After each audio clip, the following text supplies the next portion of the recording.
Hoy hablaremos sobre la enfermedad renal crónica en Guanacaste. Cada uno de los órganos cumple una tarea específica para mantener el buen funcionamiento del cuerpo humano.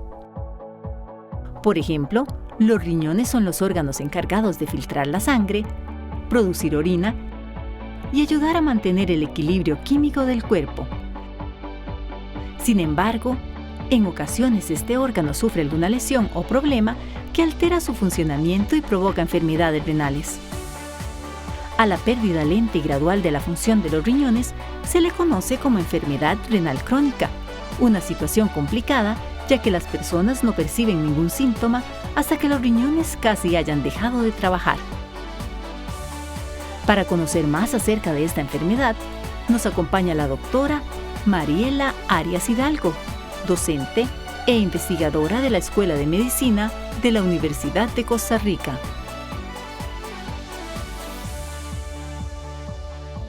Mariela, muchísimas gracias por estar con nosotros el día de hoy aquí en Conciencia para hablar de un proyecto de muchas implicaciones en el tema de salud en nuestro país. Muchas gracias, don Gustavo, por haberme invitado hoy al programa. Vamos a hablar de la enfermedad renal crónica no tradicional. Explíquenos desde base cero qué entendemos por esta enfermedad.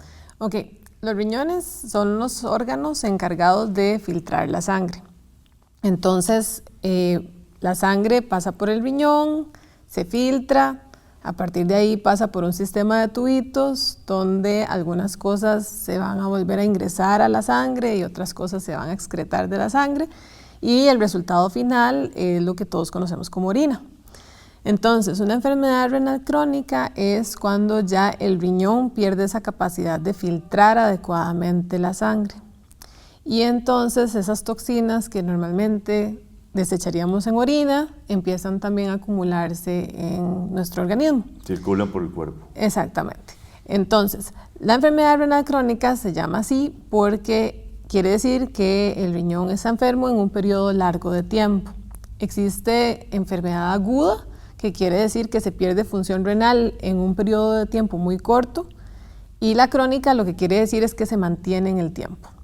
Entonces, es un riñón que no funciona y no funciona a lo largo del tiempo. La enfermedad renal crónica puede tener diferentes causas. Están las tradicionales, que generalmente se asocian a una hipertensión, o sea, presión arterial alta, mal controlada, o diabetes, azúcar en sangre, digamos, que también alta, y al no controlarlas pueden llevar a daño en el riñón. Las no tradicionales se le llama así precisamente porque no se sabe muy bien qué es lo que está causándola, cuál es la fisiopatología, o sea, la causa que lleva a que el riñón pierda función, y no se asocia a ninguna causa tradicional, o sea, son personas que no tienen hipertensión, no tienen diabetes, no tienen ningún otro factor de riesgo por el cual uno podría como ponerlo en el cajoncito de causas tradicionales. Y por esa razón se queda entonces en este otro cajoncito que es el de causa no tradicional.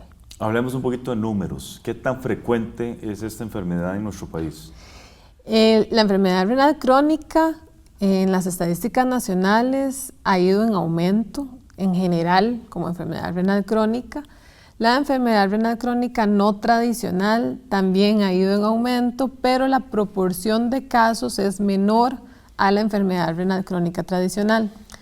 Lo que la hace particular es que se presenta a una edad muchísimo más joven. Entonces, por ejemplo, si uno ve las estadísticas de mortalidad, puede ver que la enfermedad renal crónica, por ejemplo, en la provincia de Guanacaste es mucho más alta que en el resto del país. Y si uno empieza a ver números, digamos, de casos reportados de enfermedad renal crónica en el país, se da cuenta que hay provincias como Limón y Guanacaste en donde tenemos un reporte de casos mucho mayor en personas entre 18 y 40 años, que no es normal. Generalmente en las causas tradicionales, como es un efecto de una enfermedad mal controlada, se necesita tiempo para que se desarrolle. Entonces, es una persona que tiene presión alta por muchos años, no la controla bien, entonces empezamos a ver un daño renal más avanzada en la vida. Pero en este caso estamos viendo personas con 20 años que ya están en diálisis. ¿Okay?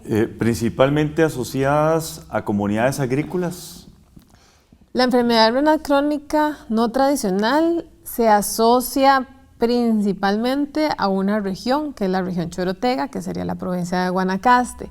Y sí. Pero es el tema temperatura, es el tema de los agroquímicos, ¿qué está influyendo ahí? Sí, hay varias literatura que apoya que esta enfermedad se da principalmente en trabajadores agrícolas. Entonces, ¿qué es lo que pasó? En el 2005, más o menos, el Hospital México, que era el centro de referencia de diálisis de la zona de Guanacaste, empezó a ver que existía un incremento anormal en la cantidad de personas que venían a diálisis jóvenes de la provincia de Guanacaste. Cuando se empieza entonces a hacer estudios, hay un grupo que empieza a sugerir que las personas que trabajan en agricultura, principalmente en caña, arroz, que son los principales cultivos que hay en la zona, tienen una mayor predisposición a tener eventualmente la enfermedad. Entonces se empieza a asociar con factores como el calor, la deshidratación, el trabajo al aire libre, la exposición entonces posiblemente a pesticidas o agroquímicos en el ambiente. Sin embargo, ahora que se conoce un poco más la enfermedad y hay un poco más de datos, se ha visto que la enfermedad está localizada en ciertas comunidades. Y generalmente de Guanacaste. Sí, exacto, de Guanacaste. Y generalmente estas comunidades tienen una particularidad y es que están rodeadas de cultivos. Entonces, el proyecto en el que yo trabajo se enfoca principalmente en zonas agrícolas porque inicialmente se había hablado de que afectaba principalmente a trabajadores agrícolas. Sin embargo, ahora que vamos a las comunidades, podríamos hablar de zonas agrícolas como todo un entorno que podría estar influenciando no solamente o afectando no solamente a las personas que trabajan en el campo, sino también a las que viven cerca. ¿Cómo? Todavía no sabemos. Entonces, esa es la idea del proyecto. Tenemos que hacer una pausa, pero me sigue preocupando por qué en personas jóvenes y por qué no ocurre lo mismo con las comunidades agrícolas del sur de Costa Rica o Huetar Norte o muchas otras regiones. Lo abordamos en el siguiente segmento. Ya regresamos.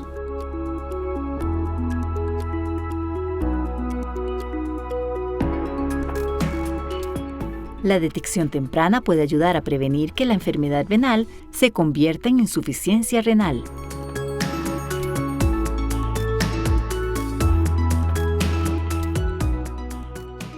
Estamos conversando con Mariela Arias Hidalgo, quien es docente e investigadora de la Escuela de Medicina de la Universidad de Costa Rica. Con ella estamos hablando sobre la enfermedad renal crónica no tradicional, particularmente en Guanacaste. Retomo la pregunta que planteamos en el segmento anterior. ¿Por qué en jóvenes? Porque todavía no tengo claro por qué se da solo en jóvenes y no en adultos, ¿verdad? O adultos mayores. ¿Y por qué no se da en otras comunidades agrícolas, como en el sur, en el norte, en otras regiones de Guanacaste? De Costa Rica, perdón. Sí, eso es particular. Guanacaste no es la única zona caliente de Costa Rica y no es la única zona en la que la gente trabaja en el aire libre en Costa Rica. Entonces, eso nos lleva a preguntarnos si eventualmente el enfoque en trabajo agrícola únicamente es el correcto, puesto que ya tenemos, yo creo que más de 10, 15 años de investigar ese enfoque y todavía no está determinada una causa. Creo que hay otras causas ambientales. Como les decía antes, hay comunidades que son más afectadas que otras.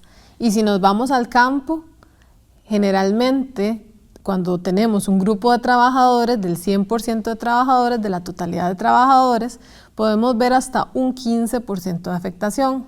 Entonces, si el otro 85% de trabajadores está bajo las mismas condiciones que este 15%, ¿por qué este 15% se nos está enfermando y el otro 85% no?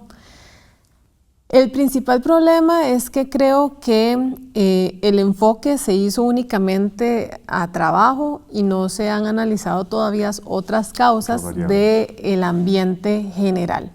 Una de las teorías que se tiene de que por qué también explicaría se presenta en gente tan joven, es que en estas zonas la gente empieza a trabajar también a edades más tempranas, que en zonas rurales generalmente la edad en la que ellos empiezan en trabajos de campo y expuestos al sol es una edad más temprana. Entonces, esa exposición a calor y a una falta de hidratación posiblemente son el gatillo que desencadena una enfermedad que ya se viene incubando. O sea, pueden haber factores genéticos o factores ambientales que hacen que una persona sea más propensa a que cuando se someta a condiciones de poca hidratación y mucho calor, generen más fácilmente la enfermedad. Ahora que nosotros estamos haciendo el proyecto, nos hemos dado cuenta de que hay mujeres también que tienen una función renal un poquito disminuida y la proporción entre hombres y mujeres no es tan dispar, no es tan diferente como cuando uno ve la gente que llega a la enfermedad. Entonces, esto podría apoyar la teoría de que existe algo ambiental que puede generar que el riñón esté más sensible, más propenso a daño, y que entonces los hombres, que son los que tradicionalmente van a trabajar al campo y se exponen más al calor y a la deshidratación, reciben más estímulos ambientales que generan un mayor daño y por eso son los que avanzan a presentar la enfermedad. Entonces, es una de las teorías que ahorita se maneja. Hablemos propiamente del proyecto, iniciativa, de quiénes participan. Coméntenos un poquito esa parte que siempre nos interesa. Ok, el proyecto se denomina CURE o CURE, que es enfocado principalmente en enfermedad renal crónica no tradicional en comunidades agrícolas. Ahora, la iniciativa nace en el NIH, principalmente dos institutos son los que tienen que ver. Instituto de Investigación en Salud. Exactamente, de Estados Unidos. Exacto. Entonces, tenemos dos institutos principalmente, el que tiene que ver con el Instituto Nacional de Diabetes, enfermedades gastrointestinales y riñón, y otro instituto que es el Instituto Nacional de Ambiente y Salud Ambiental. Entonces, estos dos institutos sacan una convocatoria en la que ellos quieren generar un consorcio, y es un consorcio internacional. Sacan entonces una iniciativa para financiar lo que ellos llaman sitios de campo, que son lugares específicos donde la enfermedad es endémica y se van a recolectar las muestras para generar una cohorte, que sería un grupo de personas que vamos a seguir a lo largo del tiempo, que le llamamos un seguimiento longitudinal. Entonces, vamos a tener, inicialmente eran 4 sitios, 4 lugares que se iban a financiar. Vamos a tener un centro que es el Renal Science Core, el centro madre o el núcleo renal, digámoslo así, que son varios centros de Estados Unidos, en universidades de Estados Unidos, que son los que van a desarrollar toda la parte de análisis de muestras. Y tenemos otro centro que es el que coordina a todos, ¿okay? Que es el Centro de Coordinación General de Campo y de la parte de laboratorio. Entonces, la idea era tener los centros de campo en diferentes países, en 4 lugares. Al final somos un grupo que estamos solamente en Costa Rica, que somos nosotros, los de la Universidad de Costa Rica. Tenemos otro grupo que está en Panamá, en Costa Rica y en Guatemala, que ese grupo lo lidera la Universidad Nacional. Tenemos otro grupo que pertenece a la Universidad de Boston, que está en Nicaragua y en El Salvador. Y tenemos otro grupo que pertenece a la Universidad de Columbia, que está en la India. Entonces, todos estos países son los centros de campo y la idea es que todos recolectemos con un mismo protocolo las muestras biológicas, se recolecta orina, se recolecta sangre, recolectamos cabello para ver la exposición a agroquímicos y a químicos en general, que se puede ver en el crecimiento.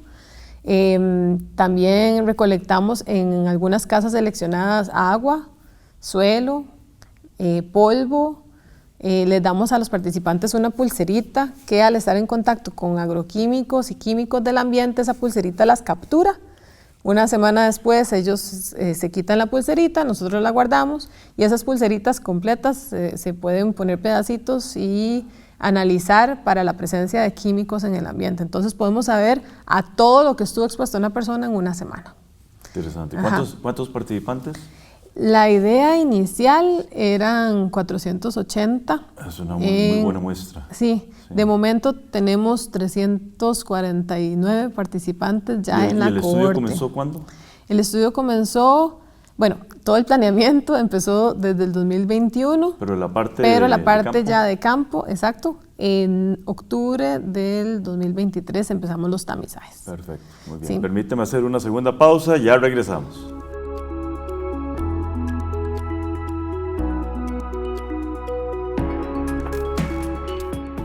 Los síntomas de la insuficiencia renal pueden comenzar tan lentamente que la persona no los nota de inmediato o los confunde con otras enfermedades.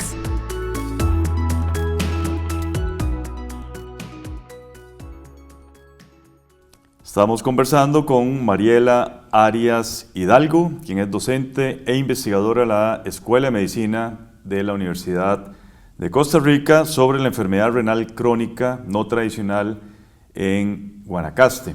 349 participantes a la fecha.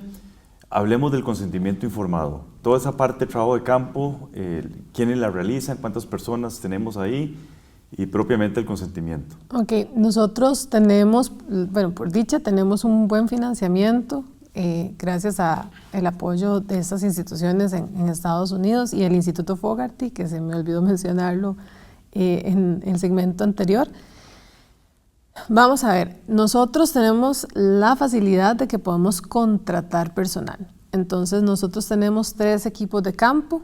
Cada equipo de campo tiene un entrevistador y un técnico de laboratorio, que es el que se encarga de la toma de muestras de sangre y posteriormente del procesamiento de esta sangre. Adicionalmente, tenemos un asistente administrativo que nos ayuda a coordinar todo. Nosotros vamos a la casa de los participantes, entonces ocupamos coordinar las visitas, entonces esta persona nos ayuda a hacer las citas, a qué hora, en qué comunidades, tratar de agruparlos, porque nosotros trabajamos en Cañas, en Bagaces, en Iberia y en Carrillo. Entonces, para optimizar el tiempo, tenemos que tener, ojalá, todas las personas que vamos a visitar en Carrillo y no una en Cañas y después tener que movernos a Carrillo, que son varias horas de viaje. Entonces, esta persona se encarga de esa logística y además tenemos un trabajador social. El trabajador social es una persona clave en el trabajo con comunidades y sobre todo en el tema de enfermedad renal, porque nosotros estamos yendo a las comunidades, estamos yendo a las casas. Y en estas zonas son zonas que muchas personas no tienen seguro y que cuando nosotros les hacemos el proceso de tamizaje para ver si son, si pueden entrar o no al estudio, si cumplen con los criterios de inclusión para poder estar, pues hay personas que se descubren que tienen algún padecimiento de los que nosotros podemos descubrir mediante el tamizaje. Y entonces hay que ayudarles a tratar de, primero, tener una cita de teleconsulta con un médico que nosotros pagamos desde el proyecto y posteriormente ese trabajador social toma el caso y lo ayuda a esta familia o a esta persona a ver si son candidatos para seguro estatal y que puedan entonces continuar su tratamiento en la caja. Los consentimientos informados son 2. El primero es únicamente para el proceso de tamizaje, que ahí se le explica al participante que eso es para ver si puede entrar al estudio. Y el segundo, que es el del estudio, que ahí se le explica al participante todos los seguimientos que se van a hacer y todo lo que se va a hacer en cada una de las visitas. Qué cuestionarios, qué muestras vamos a recolectar, cada cuánto son las visitas, etc. Ya. ¿Algunos resultados que podamos compartir en esta oportunidad, Mariela? Ok, del proceso de tamizaje, ya lo había mencionado antes, y es que nos ha resultado muy interesante saber que tenemos varias personas, bastantes, con ya una función renal disminuida. O sea, nosotros hablamos de una función renal normal cuando hay una tasa de filtración glomerular, que sería ese volumen que pasa en el riñón por minuto, de 90 mililitros por minuto o más. Y estamos encontrando varias gente que tiene de 90 mililitros por minuto menos, hacia 60. Si cae por debajo de 60, ya estamos hablando de que podría ser enfermedad renal crónica. Entonces, parte de lo interesante ha sido eso, que hemos encontrado varias gente que ya tiene una función renal disminuida, e incluso hemos encontrado personas que no sabían que tenían una ya tasa de filtración baja, o sea, que ya tenían que empezar a seguirse, a hacerse más exámenes para ver si era un cambio agudo o si era un cambio crónico, y ver si eventualmente se diagnosticaban con la enfermedad.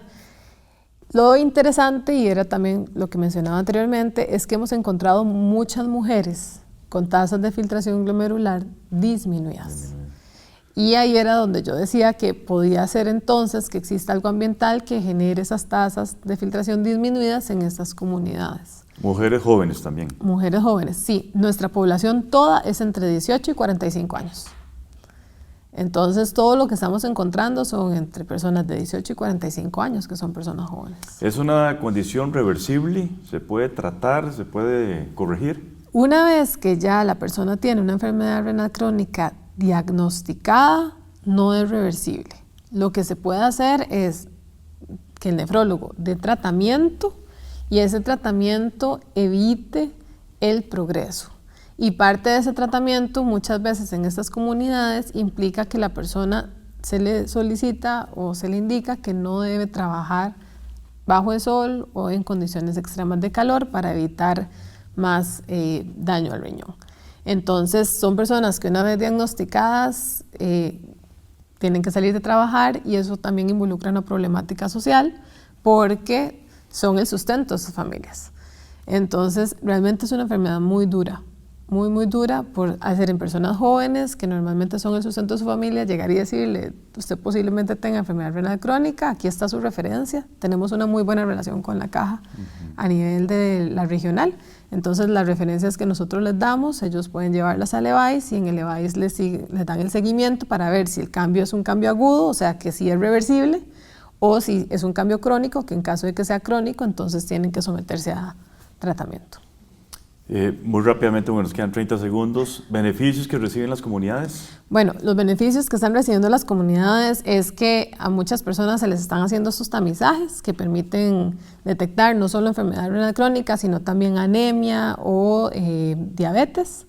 Y esto entonces es un servicio que se le está dando a las comunidades sin ningún costo agregado, y personas que no tienen seguro, que no podrían acceder tal vez a este tipo de pruebas porque tampoco tienen cómo pagarlas. Entonces eso es una parte. Y con la parte de muestras ambientales, cuando nosotros descubrimos alguna anormalidad en las muestras de ambientales o muestras de agua, nosotros también se los comunicamos a los proveedores, y permite entonces que si hay algo que corregir, se corrija no solamente para el participante, sino también, si es un sistema público, para la comunidad en general. Muchísimas gracias, Mariela, y desde luego muchos éxitos en tan importante proyecto. Muchas gracias. Gracias también a todas y todos ustedes. Continúen con la programación de Canal 15 UCR, no sin antes ver nuestra sección Conceptos. Hola, ¿qué tal? Soy Catalina Lao y me alegra estar de nuevo con ustedes en este segmento de Conceptos. Hoy vamos a definir lo que dijo nuestra invitada aquí. El Hospital México, que era el centro de referencia de diálisis de la zona de Guanacaste. Diálisis en medicina se refiere al proceso por el cual se elimina de la sangre el exceso de sustancias nocivas. Por ejemplo, la diálisis renal o el tratamiento que sirve para reemplazar la función de los riñones cuando estos dejan de funcionar correctamente. La investigadora señala el incremento de la cantidad de personas en Guanacaste que han necesitado ir al Hospital México para realizarse este tipo de diálisis, lo que alertó a los investigadores para estudiar las causas de este padecimiento en la región. Pero también definiremos la palabra que utilizó en esta frase. Hay una tasa de filtración glomerular, que sería ese volumen que pasa en el riñón por minuto de... Tasa de filtración glomerular, o TFG por sus siglas, es un examen que mide la cantidad de sangre que pasa por los riñones en un minuto. Este examen sirve para verificar que también están funcionando los riñones. Aquí, la investigadora nos comenta sobre los problemas renales que se presentan en la población de Guanacaste, los cuales, al presentarse también en la población joven femenina, pueden provenir del medio ambiente. Gracias por habernos acompañado el día de hoy. Les espero en el próximo programa de Conciencia para seguir definiendo más palabras. Si desea conocer más sobre este tema u otros temas que tratamos en el programa, puede visitarnos en nuestras páginas de Facebook y YouTube. Hasta la próxima.